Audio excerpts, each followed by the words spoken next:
a big box suddenly appeared in a cell in the prison, attracting everyone's attention. The next second, a little girl jumped out of the box. She was the daughter of the prisoner named Long Jio. He hugged his daughter excitedly. Long Jio is over 30 years old, but his IQ remains at the level of a 6-year-old. He loved his daughter very much. Although they lived in poverty, they lived happily with their daughter. Unfortunately, Long Jio was involved in a century-old injustice not long ago. A girl slipped on the street and fell unconscious on the spot. Long Jio immediately used the first aid methods he knew to rescue her. But this scene was mistakenly thought by a woman passing by that he was molesting the girl. She called the police in a panic. When the police arrived, the girl had no vital signs, and the girl was actually the daughter of the police chief. Long Jio was sentenced to prison as the first suspect. But when the prison after the warden saw the affection between Long Jio and his daughter, he didn't believe that the kind-hearted Long Jio would commit such a crime. When he saw that Long Jio's daughter was hospitalized because she missed her father, the warden decided to arrange a meeting between the father and daughter. When Yi Sheng came out of the box,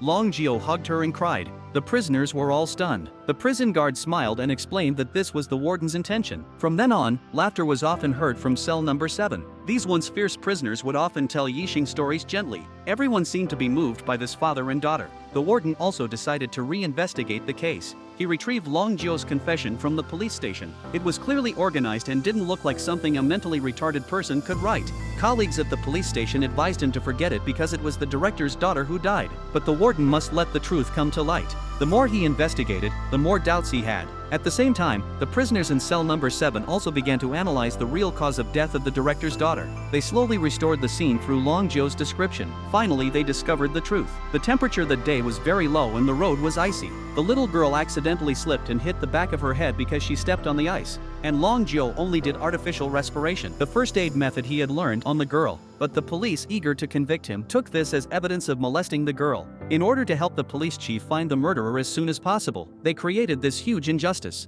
Later, the warden found the director and stated his doubts to him, and requested a retrial of the case. But the pain of losing his daughter had blinded the director with hatred. He didn't care what the truth was. He just hoped that someone would pay for his daughter's death. Soon Long Jio ushered in his final judgment. This was also his last chance to get away with it. The inmates had already written a statement for him, and made him recite it word for word over and over again. On the day of the trial, no one expected that Long Jio would admit all the charges when facing the judge's questioning. The crowd immediately began to riot. The teacher covered Yi Sheng's ears to prevent her from hearing the final verdict. Long Jio kept apologizing in court. He asked the judge to help his daughter.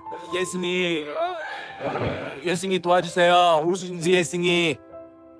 내가 어드렸어요. 예승이 도와주세요.